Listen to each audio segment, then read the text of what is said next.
Yo, Papa G, what's good? what's good? Yachty, what's up? Hey, y'all. By the way, the intro is on Apple Music now. The producer, our cousin Luke, just hit me up and said, make sure I shout him out. Of course, we shout him out every chance we get. Of course. But yeah. And we will do a challenge, right? Right. We want to have freestyle challenge. Right. We want to have some of our favorite artists that we know personally get on the beat and, don't got to make a full song, but spit some bars to it. Just give us a little something. Give us a little taste. You know what I mean? Don't worry, I got y'all. Oh, nah, come on, G. I will pay for that one. I got y'all. But yeah, today we have a very special guest. Today we have Eric Adams. He's got a new book coming out called Healthy at Last, all about his health journey. And we're going to call him in now. Here we go. Fake hit the button. Like that's how it happens. All right. So today we have Eric Adams, our very special guest today for the second time. Appreciate you coming through, Eric. Thank you. And if you don't know Eric already, he is our Brooklyn Borough President, amongst other things. And we're here to talk about a new release you have coming up, a new book talking about your health journey called Healthy at Last. Why don't you tell us a little bit about the book and a little bit about your health journey and why, you actually wrote this book? Thank you so much. And it's probably a way of sharing, just a ray of hope to folks. Many people, particularly in New York City, they are aware of my health journey of, diabetes, vision loss. And actually, when I look back on it, the doctor telling me that I was actually legally blind and had to turn in my driver's license. And nerve damage in my hands and feet that could lead to amputation, as well as high blood pressure, high cholesterol, had an ulcer. That's what sent me to the doctors in the first place, the discomfort in my stomach. Right. Because men, you have to drag us to the doctor's office. Yeah. And so, after coming from under sedation is when I learned that I was experiencing advanced stages of diabetes. Mm-hmm. And the book Healthy at Last is, really is almost that whole theme, at last. It's Dr. King's version of Free at Last and an old song that we used to have called At Last. Mm-hmm. A woman found her love at last. And that's how I felt. I found my body at last. And I didn't realize that this body and this health and this lack of discomfort ever existed. I normalized the discomfort. And so once I learned every time I put the wrong food in my body, I was killing myself, and it was able to reverse my condition, particularly my eyesight, in 3 weeks. It just really pushed me to say I must give my story to others because others are living the life that I live. Right. And you say you woke up and you couldn't see. You didn't have any symptoms prior to that, or it kind of just happened, like everything else? What did you have before? You said you kind of normalized some of your symptoms. Like, what did you have prior to your eyesight kind of going away a little bit? And that's a great question because, the body, it does give you signals. But it just, when I look back over it, it was amazing how you just sort of cycled into the discomfort of an unhealthy body. And I think we're wired to be able to adjust, we're wired as human beings to be able to adjust to circumstances. Mm-hmm. And that's good because it's a survival tactic, but it also can be bad. And so when I was getting the tingling in my hands and feet, I thought it was just my feet falling asleep from time to time. When I was waking up, always tired, constipation, bloatiness, headaches, body aches. I equated it to, well, you're getting older, you're in your 50s. This is what they stated life was supposed to be about. And you just sort of just dismiss it. And remember, prior to that, sitting down and talking about disease reversal, you might as well say, how's your condominium doing on Mars? It was like, what? It's just disease reversal. Once you get it, fool, you got it. Right.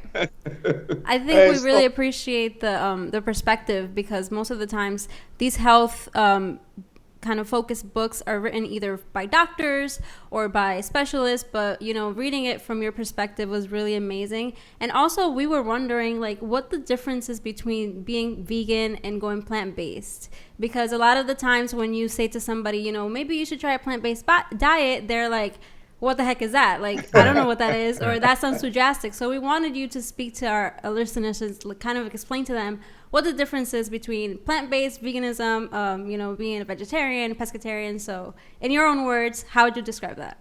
And I love that. And that's a great question. And you're right. First, the part about the book.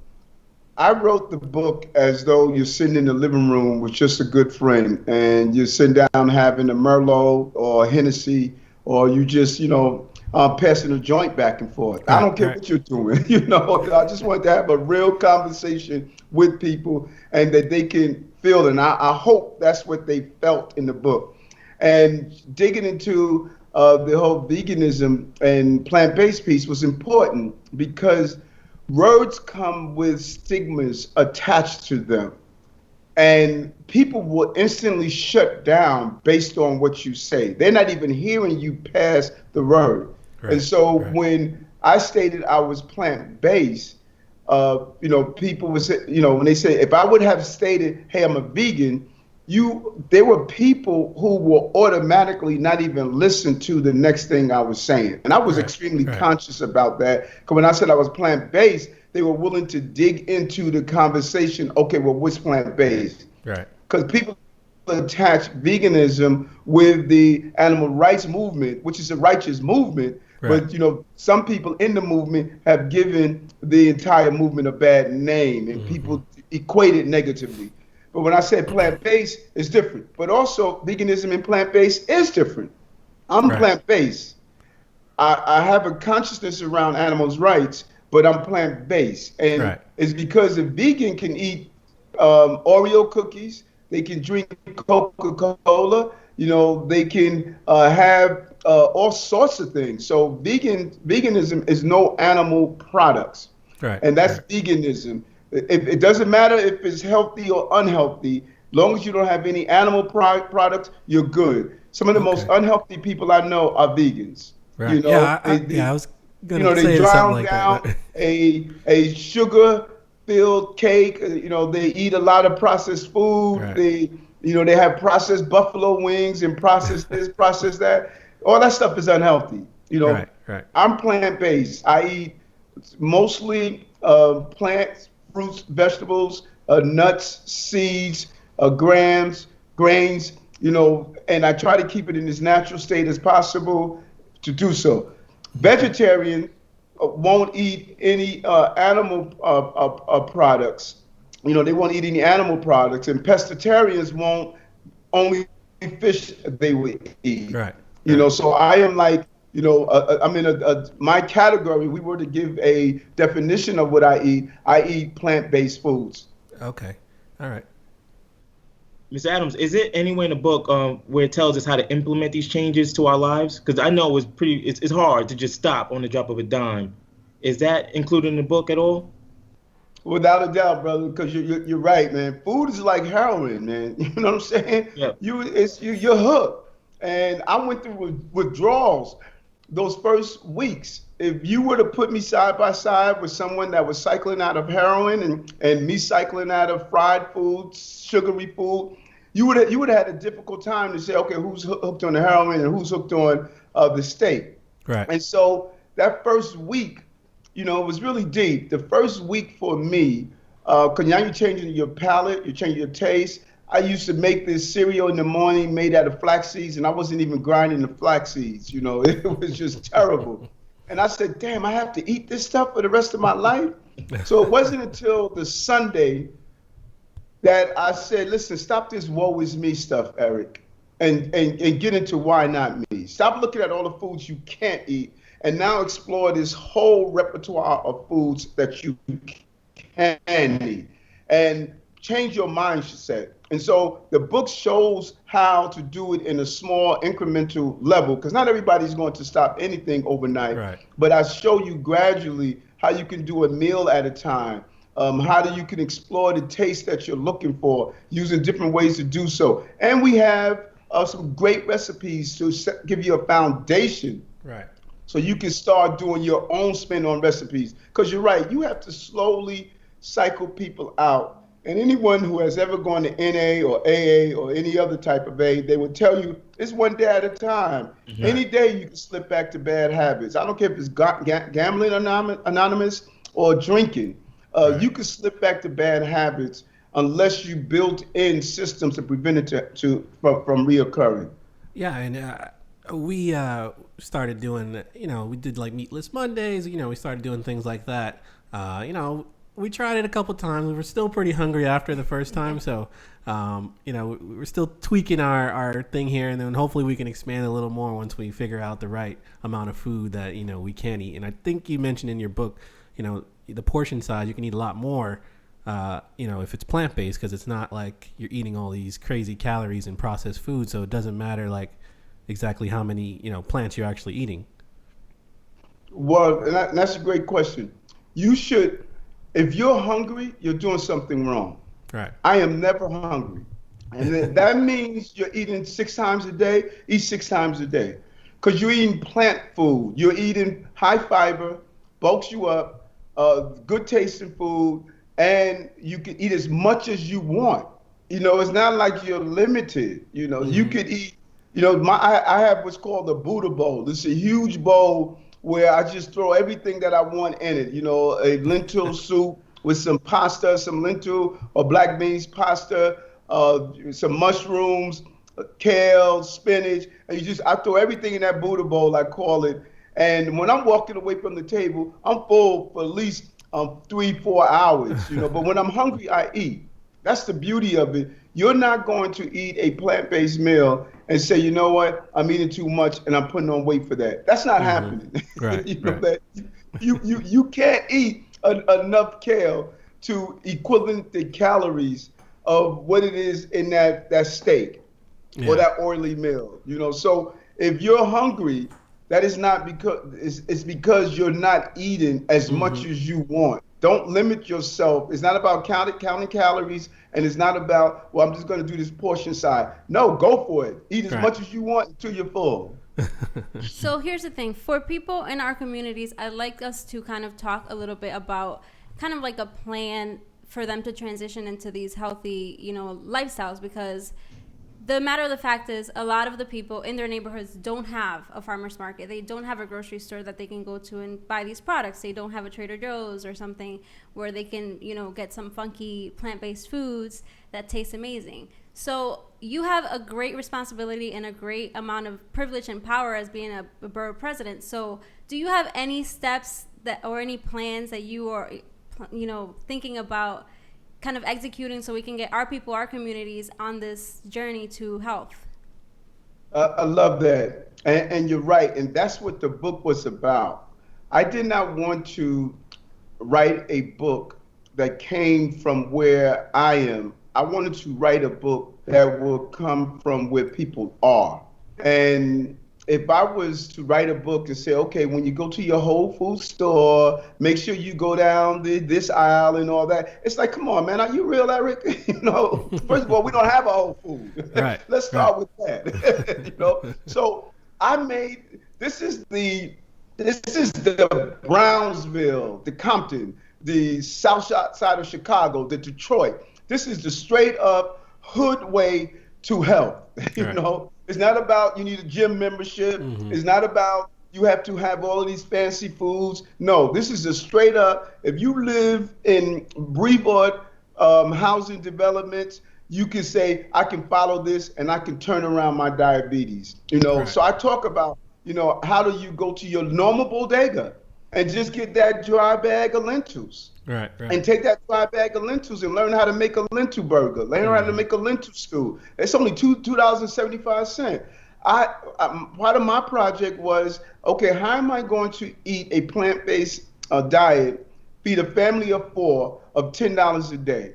And I was able to do that on $10 a day. A dry bag of chickpeas. You can make hummus. You can make a soup.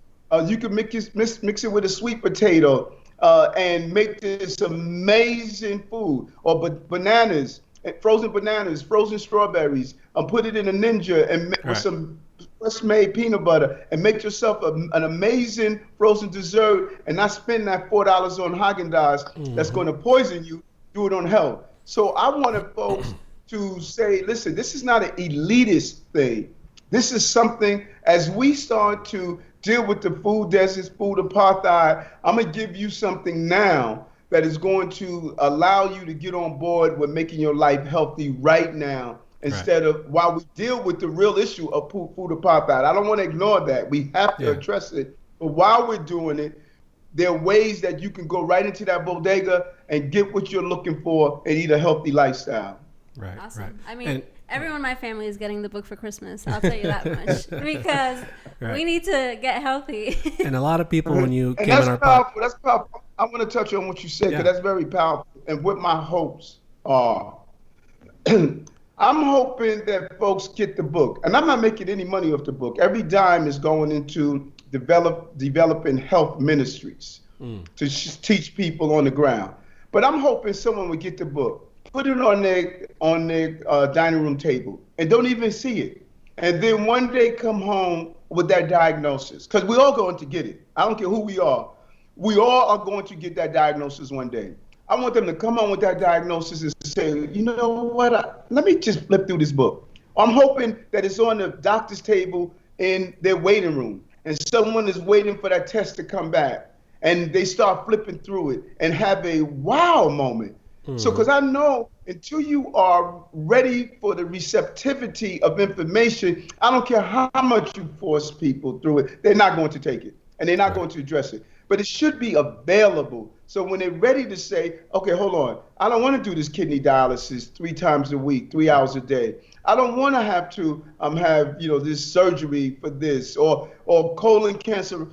People in our family have had it. I don't want to make this mistake. I want people to be armed with this simple, useful information that my book provides, that if you determine I'm taking my health in my hands, then you can do it on a level that you can comprehend, and no one is talking down at you, but with you. Right. And I think another important thing in the book, when we were reading through it, you break down the history of our foods and kind of where they come from and why we eat these foods so much and why it's so hard to get off them. It's like built in our DNA at this point. And I think that's important to understand where you're from and know where you're going. Can you elaborate on kind of what made you include that into your book? And and that's powerful, and that's probably what as I started to do the research for the book, and I started to look into this, that was probably what angered me the most. I remember my son saying to me when I told him I was diabetic, he said, "Dad, I watched you growing up drive from gas station to gas station, putting the best gas in your car, but you didn't put the best food in your body. We spend more time making sure we have the right 10W40 oil in our engine, the right gas. We will beat a mechanic down if he puts the wrong gas inside our vehicles. Our houses must be right. We want to make sure our Brook Brothers ties are the best. All this external stuff. Yet this gift that God gave us, we turn it over to someone else, and not take control over the health. And I said, here it is, Eric. You retired captain, you have a master's degree, you have all of these great awards on your wall, being borough president, being state senator, but you did no research on your health. I mean, when you think about it, we're so intellectual, we can build up companies, we can do all of this, but how about our bodies?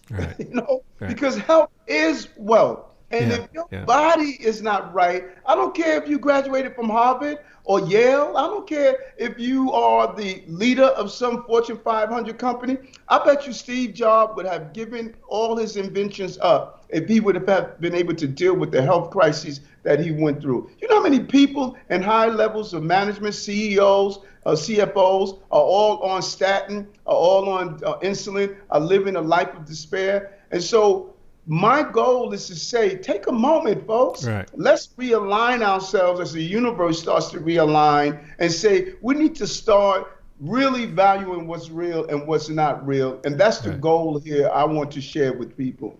Appreciate it. I know you have a hard stop at 11:30, so we're just going to if you could just say a few words, introduce yourself to the people. We're going to make a separate clip for this, and just tell us why we should get your book, the date it comes out, and all that good stuff. Yeah, the book is coming out. Again, my name is Eric Adams, and I'm the Borough President of Brooklyn. And the book is coming out during the second week of October. Pre-orders. We're already listed as #1 on Amazon in our certain areas, health areas. We're really excited about that. And it is a real book of teaching people who are going through crisis, no matter who you are. How do you go through reversing diseases? And it also shows the origin of food. I don't care if you're from a Latin base, if you're from an African American base, if you're from Central America. Colonizers took away our food and they took away our health. American diet creates American diseases. And I wanted to show people how this was never in our DNA. It was our dinner poisoning us. And that is what this is about. Thank you so much, Eric Adams. Appreciate you coming by and talking to us for a minute. We hope to have you back at some point. I can't wait to see the book and read it through again. I'm gonna buy it for as many people as I can, and we'll see how many people we can get to change their health. I know we're gonna implement some of these things, and there is a ton of recipes at the end, everybody, too. So if you can, check those out too. We're gonna try a few of those and hopefully fill us up on our next Meatless Monday. Thank you. All right, thank you. Appreciate it. Thank you. All right, everybody. Appreciate you tuning in for another Wolf and Unicorn podcast. Make sure you follow us on Instagram at Wolf and Unicorn, and make sure you subscribe to our. All right, I'll do it over. All right, everybody. I appreciate you tuning in for another episode of the Wolf and Unicorn podcast. Make sure you follow us on Instagram at Wolf and Unicorn, and you are subscribed to our show on every streaming platform. Right, especially YouTube. I mean, you guys. You watch our videos, but you don't subscribe. I don't understand. What's going on? You can like, you can comment, you just watch it. We appreciate you watching it, of course. But you can also comment and like. There's buttons at the bottom there. There's a little subscribe button. Just hit them. Show us some love. Join the winning team. What's up? Papa G, anything to add to that? Nah, you guys killed that.